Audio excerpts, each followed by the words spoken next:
Hello जी, राम राम जी। सुबह के बज रहे हैं 4:30 बजने वाले हैं और मैं इस प्रकार का मौसम दिखाऊंगी। मैं अब जा रही हूँ नहाने। ये मौसम देखो, देर हो रहा है। मैं नहाया हूँ, फिर मिलूँ से वहाँ अपने। और भाई मैं नहा ली हूँ। 4:30 बजने में 5 मिनट थी तो 5 बज गए, 5 मिनट हो गई से। और टाइम दिखा दूँ सो आपने। इब नारा से रोटी वाला फिर दूध लेने जाएगा। मैं थोड़ी देर आधा घंटा फ़ोन में बैठ कर, कम्बल में बैठ कर फ़ोन चलाऊँगी आराम से। इतने थोड़े से बार बार वाले फिर करते हैं काम की शुरुआत। ये देखो टाइम। और आज भाई तिलकुट का व्रत, पापा के दर्शन भी कर लो। और भाई मैं बढ़ के सिर्फ कम्बल में ये आधा घंटा बड़ी रहूँगी और फिर निकलूँगी। ये कुछ चाय दूध लेंगी तो इनके लिए दूँगी। नहीं, 2 मिनट का रास्ता इन्हें जाती मिला से। ये अपने जो बादाम है ना, वे बेच दूसरे तो वे एक मुट्ठी लेकर भाग जाए, इसी में खाता। तो भाई मशीन चलाऊँगी, जाने के बाद फिर काम की शुरुआत करूँगी 6 बजे। इतनी थोड़ी देर बड़ी रहूँ से कम्बल में। मिलते हैं। तो भाई 1 कप चाय बना दी इसके पापा के लिए। अब दूध लेकर आऊँगी ताज़ा ठंड का मैं। और कोट धो दूँगी और मशीन चलाऊँगी। डाल दो भाई, दूध आ गया उसे।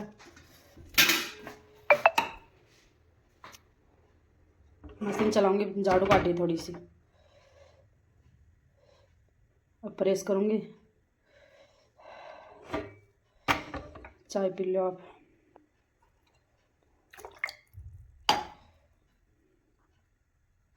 भाई बनाते आलू मेथी की सब्जी। मेथी काट रखी है और आलू चीर ली सो। और रोटी बनानी देव के लिए। देखो 8 सवा 8 का मौसम हो रहा है, इस प्रकार का होगा। देखो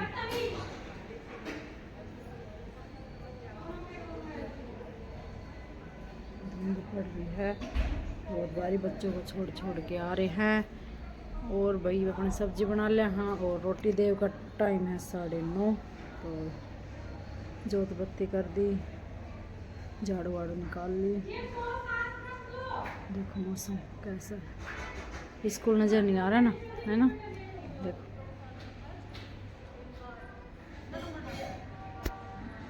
तो दही भी ऐसा देखो। तो काम वाला दिन कोई नहीं खावा है, ठंड से खा लेंगे बेचारा। रोटी बच जाए देखो, काल की सी। और गाय की भी हो जाए, काल की गाय की होगी, आज की होगी, परसों की भी सी। ये परसों की, ये परसों की रोटी, ये काल की। और रात में बच्चों में बनाए थे तो ये गाय के लिए निकाली थी 2 पिंडी गाय की। ये डाल दे सन बाहर रखे।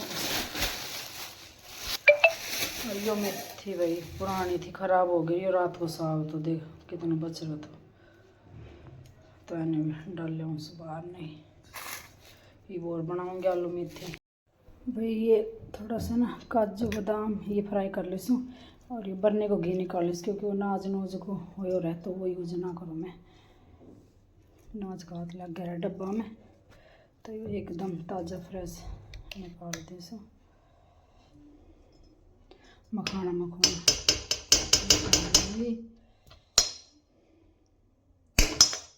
भून कर रख दूँ। फिर तेल भून लूँगी कुटन खातर। काम भाई मेरा दाल गरम कर दे। देखो हो चुके उसे भी खाना काट रखा सी। ये देखो ये पिस्ता सी, ये दाल में बादाम काट दिया सी। और काट दूँगी। काम को मेरा हो चुका है। देखो कासन बर्तन से हो। और मशीन चल रही है बस कपड़ा की।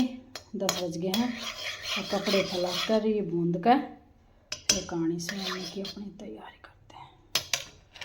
बखत उठने का ये फ़ायदा है भाई, लेट उठे तो पूरा दिन चल, पूरा दिन कहाँ मिलाने पड़े। और ये डब्बे रखे भाई देखो दिवाली के, और भी रखे हैं। ये इसके पापा ने मिले थे कंपनी में, वे भी रखे से।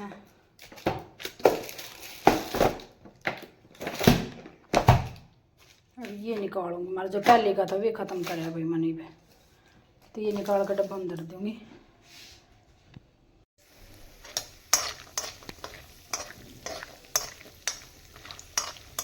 और बीच में ना बर्त वाला नमक डालता हूँ बीच में।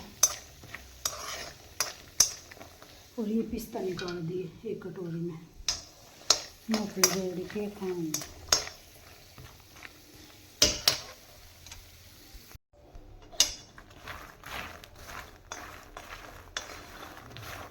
भाई इसमें डाल रहे थे, ये सारी चिकनी होगी वे जम जाए वो इसमें, तो मैंने वापिस इसी में डाल दी। कई कई तो देख मखाने गच हो गए, खांसी बना है ये, बहुत जल्दी खांसी हो गई उनको। ये भी मैं मिला दूँगी सिंधा नमक बस। हेलो जी, राम राम जी। आज सकट चौथ की सब ने, और हम सुन रहे हैं कहानी, और ऐसी है हमारी लुक देखो। और ये बैठी है निक्की और मंजू, देखो। हेलो, राम राम कर ले तुम भी। और भाई और आवेंगी, उनसे मिलवाऊंगा आपने, ठीक से। और भाई सबकी मनोकामना हो। सतयुग में हरिश्चंद्र नाम के प्रतापी राजा हुए थे। वे क्षत्रिय धर्म में प्रवीण, सरल स्वभाव, सत्यनिष्ठ और विद्वान ब्राह्मणों के पूजक थे। उनके शासन काल में अधर्म नाम की कोई वस्तु नहीं थी। उनके राज्य में कोई अपाहिज, कोई दरिद्र, कोई दुखी नहीं था। सभी लोग आदि व्याधि से रहित एवं दीर्घायु होते थे। उन्हीं के राज्य में एक ऋषि शर्मा नामक तपस्वी ब्राह्मण रहते थे। उनकी पुत्र की प्राप्ति होने के बाद ही वे स्वर्गवासी हुए। पुत्र का भरण पोषण उनकी पत्नी करने लगी। वह विधवा ब्राह्मणी भिक्षाटन के द्वारा पुत्र का पालन पोषण करती थी। उस ब्राह्मणी के माघ मास की इस महाफलदायी संकटा चतुर्थी का व्रत किया था।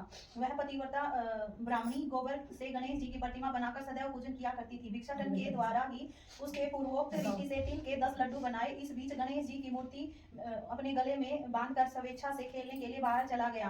तब एक नर पिशाच कुम्हार ने उस ब्राह्मणी के 5 वर्षीय बालक को जबरदस्ती पकड़कर अपने आवा में छोड़कर मिट्टी के बर्तनों को पकाने के लिए आग लगा दी। इधर उस बालक की माता अपने बच्चों को ढूंढने लगी। वह उसे न पाकर बड़ी व्याकुल हुई। तब वह ब्राह्मणी विलाप करती हुई गणेश जी की प्रार्थना करने लगी। हे श्री गणेश जी, विशाल शरीर वाले, हे सूर्य नारायण की लाली की सदृश कांतिशाली, हे सुंदर जटा समूह को धारण करने वाले, आप इस दुखिनी की रक्षा कीजिए। हे गजानन, हे चार भुजाधारी, हे मस्तक में चंद्रमा को धारण करने वाले, हे विनायक, हे अनाथों के नाथ, हे वरदायक, मैं पुत्र वियोग में व्यथित हूँ, आप मेरी रक्षा कीजिए। वह ब्राह्मणी इसी प्रकार रात भर विलाप करती रही। प्रातःकाल होने पर जब कुम्हार अपने बके हुए बर्तनों को देखने के लिए आया तो आवा खोल के देखा तो उसमें जांघ भर पानी भरा हुआ पाया। इससे भी अधिक आश्चर्य तब हुआ कि उसमें बैठे खेलते हुए बालक को देखा। ऐसी अद्भुत घटना को देखकर वह बस कांपने लगा और इस बात की सूचना अपने राज दरबार में दी। उसने राज्यसभा में कुकृत्य का वर्णन किया। कुम्हार ने कहा कि हे महाबाहु, हे प्रज्वलित अग्नि के तेज समान तेजवान, हे महाराज हरिश्चंद्र, मैं अपने दुष्कर्म के कारण वध के योग्य हूँ। उसने आगे कहा, हे महाराज, कन्या के विवाह के लिए मैंने कई बार मिट्टी के बर्तनों को पकाने के लिए आवा लगाया, परंतु मेरे बर्तन कभी नहीं पके, सदैव कच्चे ही रह गए। तब मैंने भयभीत होकर एक तांत्रिक से इसका कारण पूछा तो उसने कहा कि चुपचाप किसी लड़के की तुम बलि चढ़ा दो, तुम्हारा आवा पक जाएगा। मैंने सोचा कि किसकी बालक की बलि दूं? जिसके बालक की बलि दूंगा वह मुझे क्यों कर जीवित छोड़ेगा। इसी वजह से हे महाराज, मैंने दृढ़ निश्चय किया कि इसे ही बैठा कर आग लगा दूंगा। मैंने अपनी पत्नी से परामर्श किया कि ऋषि शर्मा ब्राह्मण मृत हो गए, उनकी विधवा पत्नी भीख मांगकर अपना गुजारा करती है। अरे वह लड़के को देख लेकर क्या करेगी? यदि मैं पुत्र की बलि दे दूं तो मेरे बर्तन पक जाएंगे। मैं इस जघन्य कर्म को करके रात में निश्चिंत होकर सो गया। प्रातः जब आवा खोल कर देखा तो क्या देखता हूँ, उस लड़के को मैं जिस स्थिति में बैठा कर गया था वह निर्भय भाव से बैठा था, जांघ भर पानी भरा हुआ था। इस भयावह दृश्य से मैं कांप उठा। इसकी सूचना लेकर देने आपके पास आया हूँ। कुम्हार की इस बात को सुनकर राजा विस्मित हुए। उस लड़के को देखने आए बालक की प्रसन्नता पूर्वक खेलते हुए देखकर राजा ने मंत्री से कहा, यह क्या बात है? यह किसका लड़का है? इस बात का पता लगाओ। इस आवे में जांघ भर जल कहाँ से आया? इसमें कमल के फूल कहाँ से खिल गए? इस दरिद्र कुम्हार के आवे में वैद्रुय मणि के समान हरी भरी धूप कहाँ से उग गई? बालक का न तो आँख की जलन हुई, न भूख प्यास। यह आवे में वैसे का वैसा खेल रहा है, मानो घर में खेल रहा हो। राजा इस तरह की बात ही कह रहे थे कि ब्राह्मणी वहां विलखती हुई आ पहुंची। वह कुमार को कोसने लगी। जिस प्रकार गाय अपने बछड़े को देखकर नभाती है, ठीक उसी प्रकार वही अवस्था उस बुढ़िया की थी। वह बुढ़िया बालक की गोद में लेकर प्यार करने लगी, कांपती हुई राजा के सामने बैठ गई। राजा हरिश्चंद्र ने पूछा कि हे ब्राह्मणी, इस बालक को न जलने का क्या कारण है? तू कोई जादू जानती है? तूने कोई धर्माचरण किया है जिसके कारण बच्चे को आंच तक न आई? राजा की बात सुनकर ब्राह्मणी ने कहा, हे महाराज, मैं कोई जादू नहीं जानती, न कोई धर्म आचरण, तपस्या, योग, दान आदि की प्रक्रिया जानती हूँ। ये राजन, मैं संकट नाशक गणेश चतुर्थी का व्रत करती हूँ। इसी व्रत के प्रभाव से मेरा पुत्र जीता जागता बच गया। ब्राह्मणी की इस बात को सुनकर मेरे राज्य की संपूर्ण जनता संकट नाशक गणेश चतुर्थी का व्रत करे, इसमें पूर्ण सम्मति है। राजा ने उसकी परिक्रमा करते हुए कहा कि हे पतिव्रते, तू धन्य है। राजा ने संपूर्ण नगर वासियों को गणेश जी का व्रत करने का आदेश दिया। इस आश्चर्यजनक घटना के कारण सभी लोग उस दिन से माघ मास की गणेश चतुर्थी की व्रत करने लगे। इस व्रत के प्रभाव से ब्राह्मणी ने अपने पुत्र को जीवन पुनः पाया था। एक और है, क्या भी बोल दो, वो गणेश जी थोड़ी सी ज्यादा, थोड़ी सी नीचे गणेश जी चलाई। की ऐसी वाली बोल दो, ये रहने दो। नीचे को जाएगी साइड इसमें में। तीन हो जाएगी ना, तीन हो जाएगी ना। यार पढ़ के पूरे बहुत बढ़िया लगा तुम्हारे दोनों बारे ना पढ़ ले जी सीधी सीधी है सारे। ए ले तो आई ना माता ने मुझे नहीं, इसमें ऊपर आते हैं, आते हैं, मतलब यहाँ पे जवाब ऊपर ऊपर या तो सही काम तो सही करा। ये तो है। यहाँ से एक बुढ़िया थी, उसका जवान बेटा था, उसका नाम था रामनाथ। वह जीविका के लिए प्रदेश चला गया। पुत्र के विदेश चले जाने के बाद बुढ़िया माँ बहुत चिंतित हुई एवं दुखी रहा करती थी। उसकी पुत्र वधु उसे प्राय खरी खोटी सुनाया करती थी। इसलिए बुढ़िया प्रतिदिन चिंतित और उदास भाव से घर के बाहर एक स्थित कुएं में जगत पर बैठकर रोया करती थी। उस बुढ़िया की यह कर्म लगातार चलता रहा। एक दिन उस कुएं में से दिए की माँ नामक एक स्त्री निकली। बुढ़िया से पूछा, ओ बुढ़िया माँ, तुम इस तरह बैठकर क्यों रोती रहती हो? तुम्हें किस बात का दुख है? तुम अपना दुख मुझसे कहो, मैं तुम्हारे दुख को दूर करने का भरसक प्रयत्न करूंगी। बुढ़िया उस स्त्री को ऐसे प्रश्न सुनकर कोई उत्तर नहीं दिया, उसी प्रकार बैठकर रोती रही। वह स्त्री बार बार बुढ़िया से यह प्रश्न करती रही कि दिए की माँ द्वारा बार बार एक ही प्रश्न दोहराए जाने पर बुढ़िया झुंझला उठी। उस बुढ़िया ने दिए की माँ से कहा, तुम मुझे बार बार ऐसा क्यों पूछ रही हो? क्या सचमुच ही मेरा दुख जान के बाद तुम उसे दूर कर सकोगी? बुढ़िया की बात सुनकर दिए की माँ ने उत्तर दिया, मैं अवश्य तुम्हारे दुख को दूर करने का प्रयत्न करूंगी। बुढ़िया ने दिए की माँ का ऐसा आश्वासन पाकर कहा,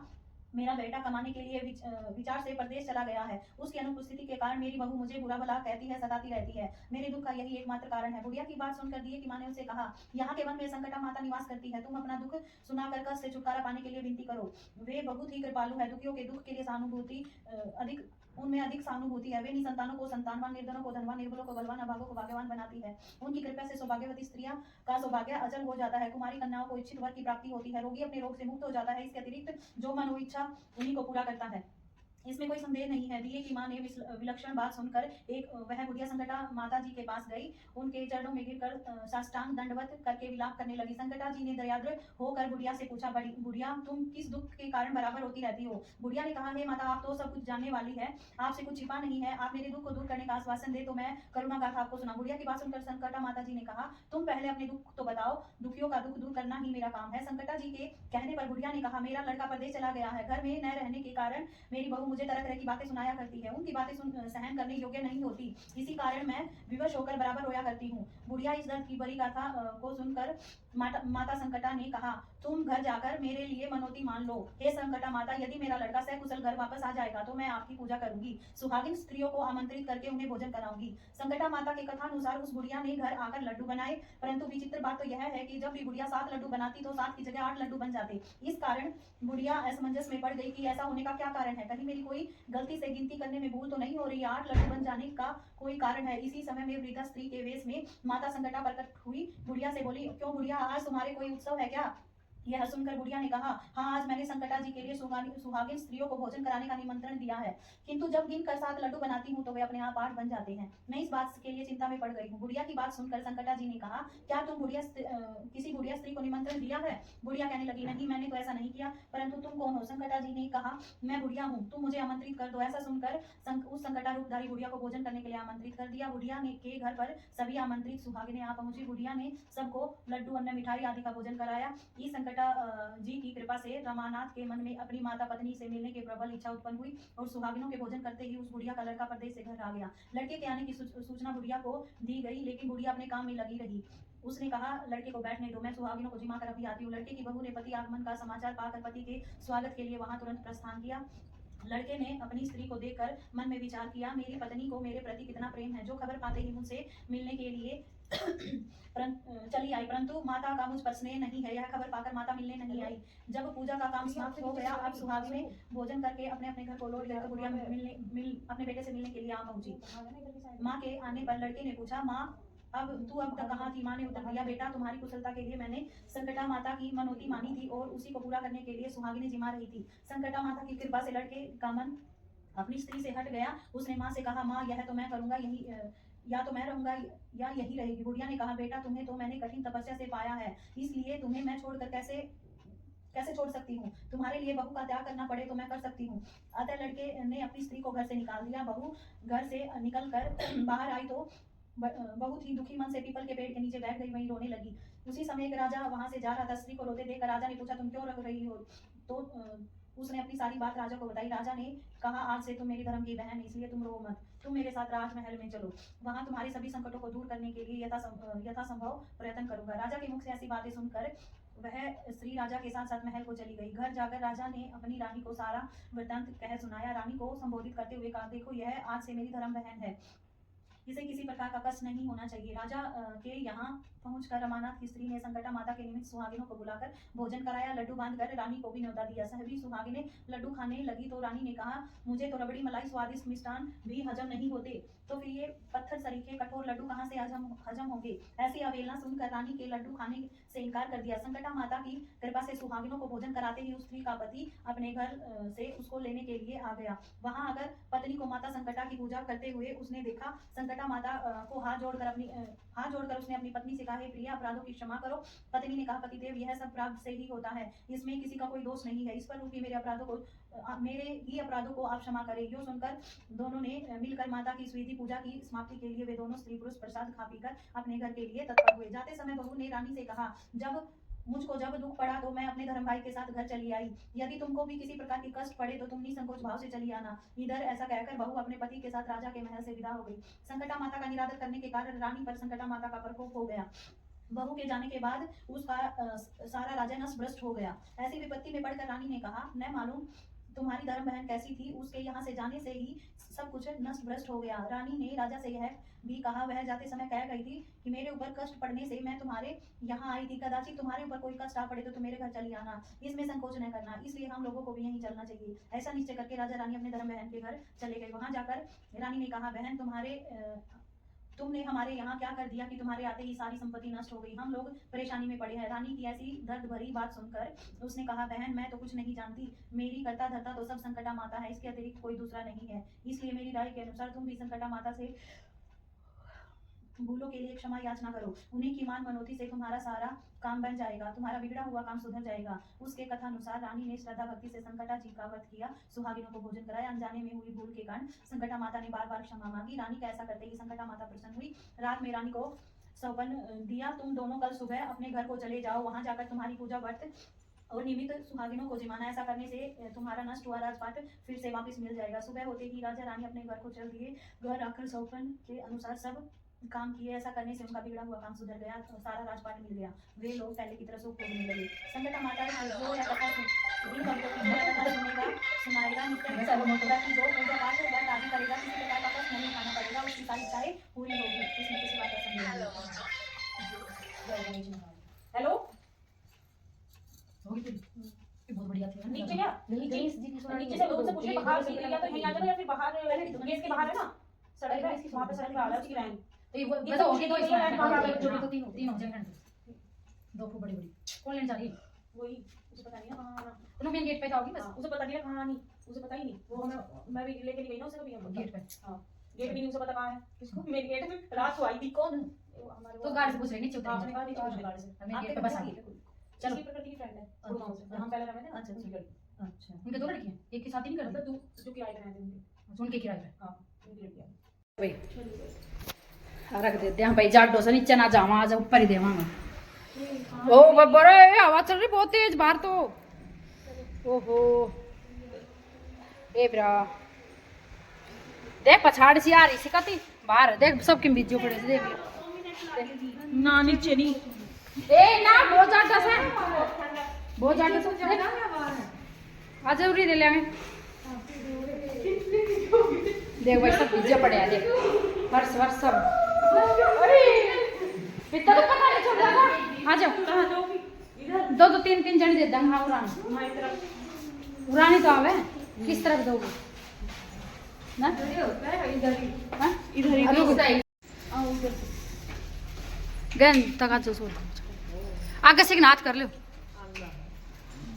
यो बोल तो लो के बोल लिया करे चांदी का छल्ला से धार करना है ले ले चांदी को छल्ला यो मेरे काट ले ये भी रिपट गई मेरे छल्ला मत फेंक दियो कर ले थोड़ा सा पोठा सलान खातर भी रख लियो। हमने तो दे दिया सारा कुछ नहीं ले पकड़े फोन ले मैं भी दे दी सही पकड़ ली। 1 मिनट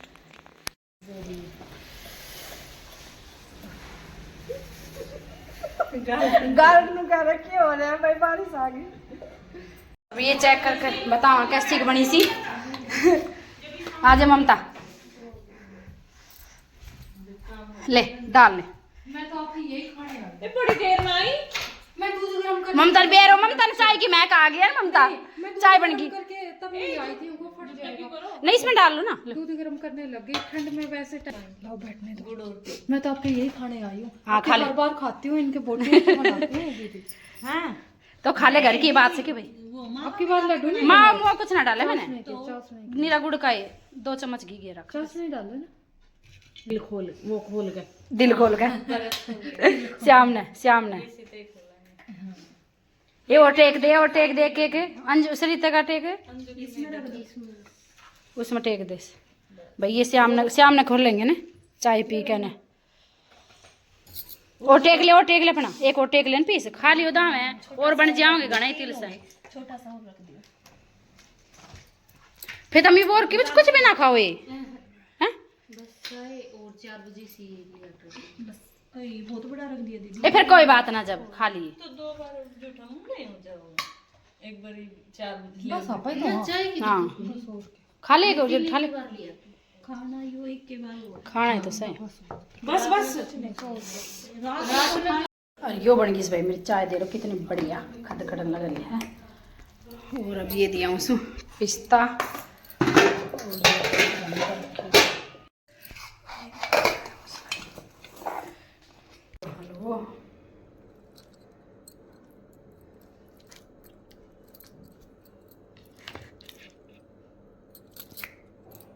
और भाई चल रही है हमारी सर्दी में टी पार्टी। वर्त की टी क्यों नहीं की हाँ टी पार्टी व्रत वाली लो भाई पी लो ये चाय चीजें आप मत दिखाओ ना सोचेंगे व्रत कर रखा है ना व्रत कर रखा है। फिर सब खाओ की हो गया ना वो वीडियो बना चाय पिला दो हाँ कौन सी भी नहीं उस दिन हाँ बोला ना मम्मी मैं नहीं जानता फिर ऐसे जाके थोड़े मांगूंगा। सही कर देखिए कैसे पड़े देख ले कोई ना नहीं करता आवाज देख बाय बाय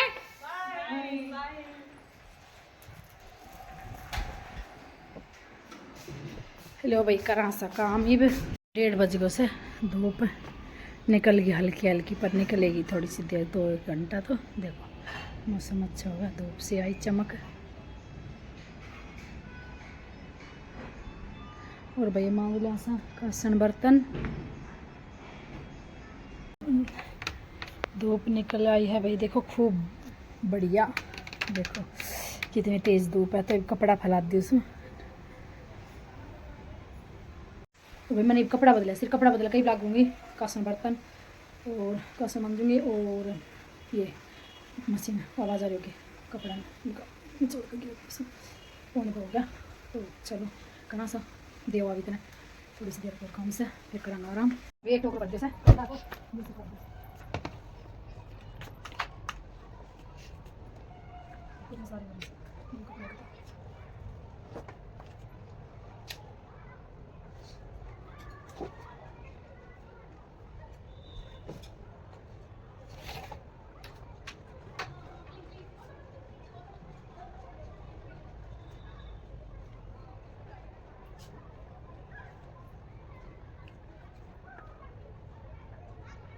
हाँ धूप निकल गई बढ़िया।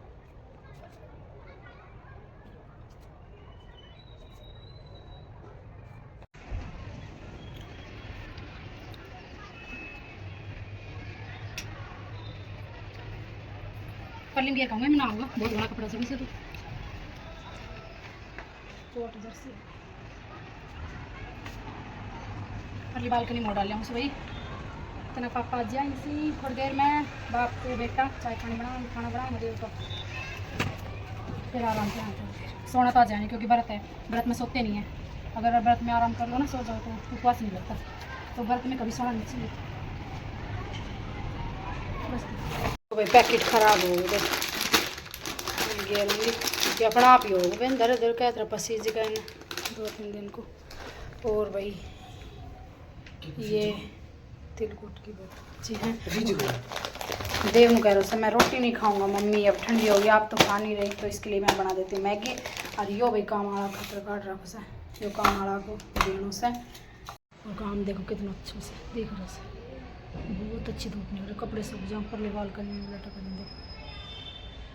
अब पी रही मैं चाय, और एक बार व्रत खोला जब चाय पी थी और तिलकुट की बर्फ़ी खाई थी, बहुत ही टेस्ट है, इतनी अच्छी सॉफ्ट, बहुत बढ़िया बताई सबने।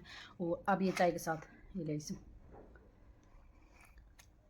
मखाना जो फ्राई कर रखे थे, और चाय पी लेती हूँ। आप फिर से हम खाऊंगी खाना या थोड़ा सा वो खाए तो गाजर ज़्यादा मिठास भावे को ना, तो मोमोज खाने मन कर रहा हूँ, मिर्ची खा लूँ, सब्जी रोटी है जी, मीठा मीठा अच्छी के लिया भाई, जब ये लिया चाय के साथ जी ना करो मिठो खाना। मिठो भी जब कुछ खातो पीतो रहे ना वैसे, मतलब खाना वाना क्यों जी बताइयो। रोटी खाना में भाव ना मिठो वैसे अच्छा ना लगन, आज मन करा कुछ मेरा कति मन पतिया सो करो से बस। आई तो मोमोज की दुकान में बंद हो जाओगी, जो गरम गरम लेकर दे 9:30 बजे चांद निकलेगा। चाय पी लो आप, गरम पियो, मैं तो ठंडे पीऊँगी। ठीक से भाई पी लो, हम भी चाय व्रत कर रखो, हमने भी कल मनोकामना पूरी हो, घर में सुख शांति रहे। और भाई वीडियो देख लिया करो पूरे, नहीं जुड़ो वो सब्सक्राइब कर दो चैनल ने, और लाइक कर दिया करो वीडियो ने, कैसा ना लगे लाइक करना से, एक वीडियो बहुत मेहनत से बना। अब मैं ले आया आधा गिलास में चाय, दो आधा गिलास चाय है, शाम तक कोटो पूरा मेरो। अब खा पी कर ना कपड़ा बिना सूख गया, अंदर फैलाऊंगी कपड़ों ने, और सब्जी बनाऊंगी। क्या बनानी जी? और भाई दाल दाल दाल भाई, उस दिन इतनी टेस्टी दाल बनी, बताइए जिस दिन कितनी बढ़िया दाल बनी थी, दाल चूरमा है करा चौथ ना, करा चौथ नहीं, कब बना था? सकरात में, कैसे तो एक नंबर को भाई, मन खुश हो गई, दाल भी इतनी टेस्टी बनी, चूरमा बहुत टेस्टी बनी, जो मन कल फिर बनाया। दाल आज आप बनाओगा ठीक से, मैं कपड़ा कपड़ा तार के लाऊंगी, आप बनाइए। उस दिन मैंने जितनी टेस्टी मैंने बनाई थी ना, ऐसे आप बनाइए ठीक है भैया। दाल बनाएंगे ये घर में बनाऊंगा, मैं करूँगी प्रेस करूँगी, कपड़ा तार के लाऊंगी, अंदर फैलाऊंगी, बर्तन मांजूंगी, आटा लगाऊंगी, वगैरह वगैरह बहुत काम हो जाऊँ लेडीज ने। और सब्जी की रोटी आम और भाई खाना पीना अभी हो गया है, टाइम 20 मिनट, और अब मैं पी रही हूँ दूध, मुँह जल गया भाई। दाल भी बहुत टेस्टी बना रखी थी, और हरी मिर्ची थी, और भाई पी लो आप भी दूध। और चांद तो आज दिखाई दे नहीं रहा क्योंकि मौसम ऐसा हो रहा है, तो हमने कहा 1 बजे दियो, हमने दियो 10 बजे अर्घ, तो बता दी भाई।